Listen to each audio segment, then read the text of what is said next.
Maka Katsir Ibnu Faid barakallahu fikum tidak ditausik oleh para ulama kecuali Ibnu Hibban. Di dalam kitabnya As-Siqat menyebutkan di sana bahwa orang ini Katsir Ibnu Faid termasuk dari Siqat. Maka pentausikan dari Ibnu Hibban tidak kita manaltafitu ilaih. Kita tidak menoleh kepadanya. Kenapa? Karena tausik Ibnu Hibban bermudah-mudahan. Sehingga di sini kita tidak mentausik ataupun menerima pentausikannya. Dan permasalahan ini menyebabkan rawi ini dhaif. Maka berkata Al-Hafidz Ibnu Hajar makbul di kitabnya Taqrib, dan makna makbul adalah dia diterima jika datang jalan yang lain mutaba'ah atau syawahid. Namun jika dia berkesendirian maka tidak diterima. Maka hadis dari Anas sanadnya dhaif. Namun lafaz ini telah datang di riwayat yang lain. Di antaranya diriwayatkan oleh Imam At-Tabrani di Mu'jamil Kabir, kitabnya Mu'jam Al-Kabir, yang mana disebutkan sanadnya dari Qais ibn Rabi' an Habib ibn Abi Thabit an Sa'id ibn Jubair an ibn Abbas. Berarti siapa syahidnya sekarang dari sahabatnya yang lain? Siapa? Ibnu Abbas. Tadi dari Anas ibnu Malik sanadnya dhaif karena ada Katsir Ibnu Faid majhul, tidak diketahui, unknown. Maka kita berhenti sampai datang riwayat yang lain. Dan di sini ada riwayat yang lain dari Ibnu Abbas, diriwayatkan oleh Imam At-Tabrani fi Mu'jamil Kabir. Dan riwayat Ibnu Abbas ini pun datang dari Qais ibnu Rabi' an Habib ibni Abi Thabit. Maka hadis ini dhaif, fihi ilatan, ada dua penyakit. Penyakit yang pertama, Habib ibnu Abi Thabit mudallis. Dan di sini jika dia melaksanakan an-anah didhaifkan. Maka lihat di sini bagaimana dia meriwayatkan an Habib ibni Abi Thabit an Sa'id ibni Jubair. Berarti sanadnya terputus karena mudallis. Habib ibni Abi Thabit meriwayatkan dengan an-anah.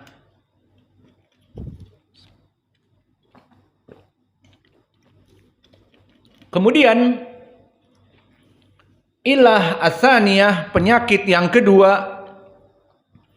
Di sini ada rawi yang bernama Qais ibnu Rabi' dari muridnya Habib ibni Abi Thabit. Dan di sini Qais ibnu Rabi' pun didhaifkan oleh para ulama. Didhaifkan dari segi apa barakallahu fikum?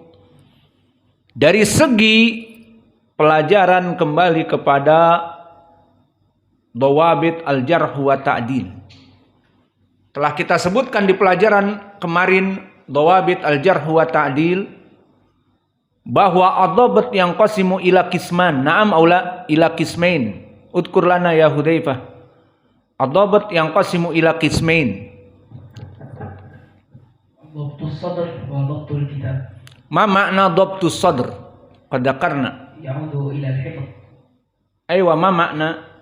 Yani hada rajul yahfad fi sadrihi min syaikhihi wa yumkin an ya'ti mata sya'a, kapan saja dia meriwayatkan, itulah hifdhu as-sadr. Kapan dia butuh, dia keluarkan hafalannya. Wa hifdzul kitab ay dhabtu al-kitab, apa definisinya? An yahfadha kitabahu min an yuhsinu siyanatal kitab, di mana dia menjaga seorang rawi kitab yang dia tulis dari gurunya sampai dia meriwayatkan kepada murid-muridnya dengan benar dan baik. Maka ini dinamakan dengan dua dhabt. Maka seorang muhadis harus pertama hafalannya kuat. kedua kitabnya pun kuat.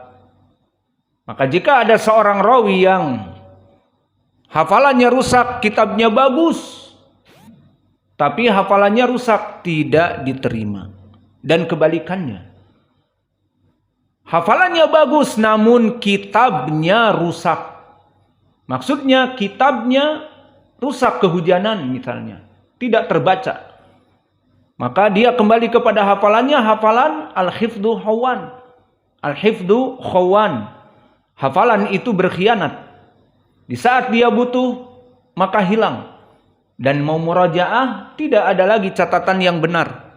Akhirnya dia meriwayatkan dari kitabnya yang salah-salah, akhirnya didhaifkan. Maka Qais ibnu Rabi' nasibnya seperti siapa yang bernasib seperti ini? Dari rawi Katibul Laits Abdullah ibnu Saleh, yang mana dia mempunyai tetangga yang buruk, dan tetangganya yang buruk menulis di kertas ataupun di apa saja yang tulisannya dipersiskan, miripkan dengan Abi Saleh. Kemudian menulis hadis-hadis dan dilemparkan ke rumah Abu Saleh. Dan Katibul Laits Abu Saleh mengira itu adalah tulisan dari dirinya yang tercecer. Akhirnya dimasukkan kepada kumpulan tulisannya.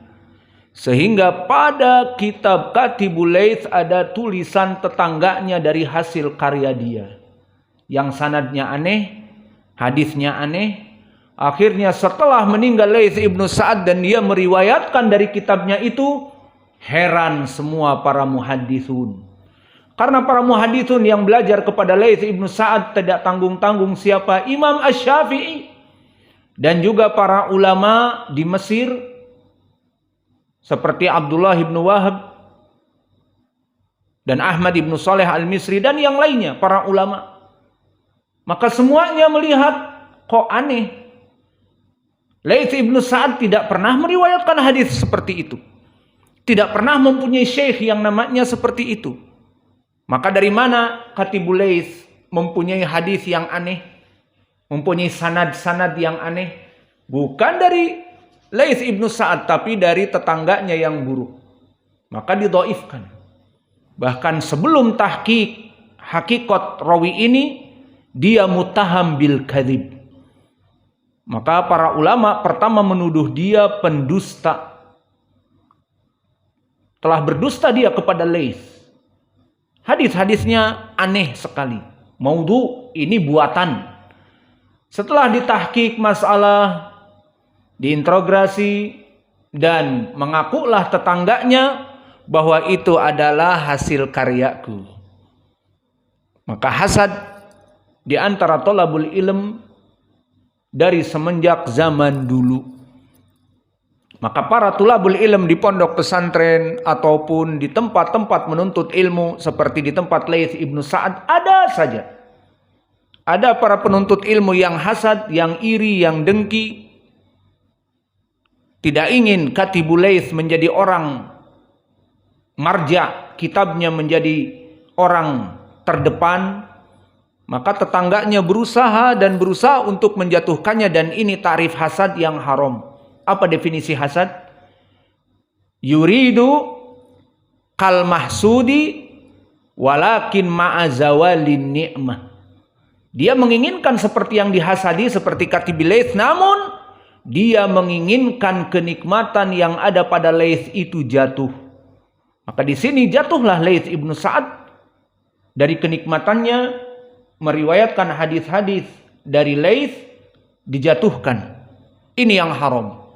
Namun jika misalnya seorang santri melihat santri yang lain, Masya Allah hafalannya kuat. Kenapa? Ternyata murajaah terus, bukan main-main. Masya Allah tulisannya bagus. Aku juga belajar nulis bagus. Masya Allah ibadahnya juga Masya Allah. Udah punya ilmu, ibadahnya kuat, akhlaknya baik, kitabnya Masya Allah rapi. Dan tercatat ini fawaid hadis, ini fawaid fikih. Semua orang menginginkan seperti dia. Ini hasad apa tidak? Boleh apa tidak? Saya ingin seperti dia. Apa bedanya dengan hasad? Hasad juga saya ingin seperti dia. Apa bedanya? Yuridu zawalan nikmah. Orang yang hasad ingin dia itu hancur. Saudaranya itu hancur. Bagaimana caranya? Maka bagaimana caranya agar dia setelah meninggal Laits ibnu Sa'ad tidak kitabnya itu menjadi marja? Ya sudah, masuki di kitabnya itu karya-karya dari dirinya. Sehingga dia latihan menulis tulisan Katibil Laits, Abdullah bin Saleh. Tetangganya latihan tulisannya persis nggak dengan Abdullah bin Saleh. Seperti itu. Adapun tadi seperti kita menginginkan seperti santri yang lain yang Masya Allah ilmunya dan amalnya dan akhlaknya baik, itu namanya ghibthah dan ini halal. Maka di dalam hadis Ibnu Umar yang muttafaqun alaih, la hasada illa fi amrain. Maka tidak boleh hasad kecuali pada dua perkara. Oh, ini hasad boleh? Iya boleh, tapi hasad yang tidak zawalun nikmah. Tidak menginginkan hilangnya kenikmatan. Di hadis Ibnu Umar muttafaqun alaih disebutkan la hasada illa fi amrain. Tidak ada hasad kecuali dalam dua perkara. Apa? Rajulun a'tahu ilman wa yaqumu yu'alliman nas yauman wa layaliha. Wa rajulun a'tahu malan wa yunfiqu fi sabilillah lailan wa nahara. Maka tidak boleh hasad kecuali, berarti boleh hasad, iya boleh. Pertama kepada seorang yang mempunyai ilmu. Setiap hari dia belajar, mengajar, memberikan fatwa, memberikan kajian terus menerus. Idan la hasada ila fi talabil ilmi. Wa tsani la hasada ila fil munfik fi sabilillah, orang yang berinfak di jalan Allah.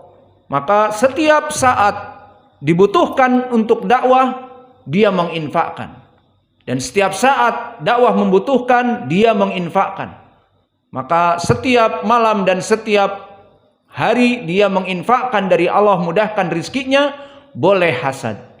Sehingga di sinilah hasada ila fi amrain menunjukkan boleh hasad. Hasad kepada orang yang berilmu dan yang mempunyai uang. Namun bukan mempunyai uang, saking banyaknya uang akhirnya membeli pesawat jet ataupun mengkoleksi mobil-mobil Lamborghini Aventador, bukan satu, dikoleksi jadi 12. Satunya saja harganya 20 miliar. Maka ini bukan kekayaan yang diberkahi. Bahkan ini akan menjadi iqab dan adab karena tabdzir min akhwati syaiton, innal mubadirin min akhwati syaiton, dan juga termasuk kepada mengeluarkan harta yang berlebihan. Adapun mereka adalah orang-orang kafir, maka mereka tidak tahu yang namanya zakah dan tidak tahu yang namanya sedekah. Paling sedekahnya untuk yayasan-yayasan yang nyeleneh LGBT dan sebagainya, baru dia menginfakkan.